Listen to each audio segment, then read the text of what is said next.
What's up mga yos? For today's video, gawa muna tayo ng onion. Ipapakaramelize natin ito. After ng caramelize natin, isusunod na natin yung ating fish. So yung ating fish, is mix yan. White fish and salmon. Sunod natin lagay yung ating gata. Okay, takpan muna natin ito.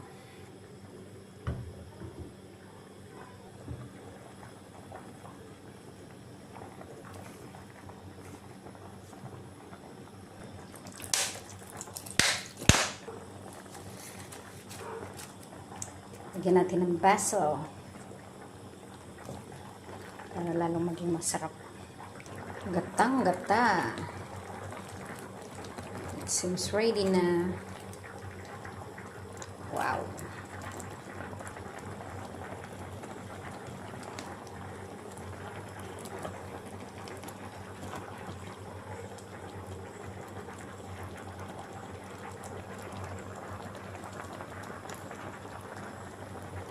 Sarap.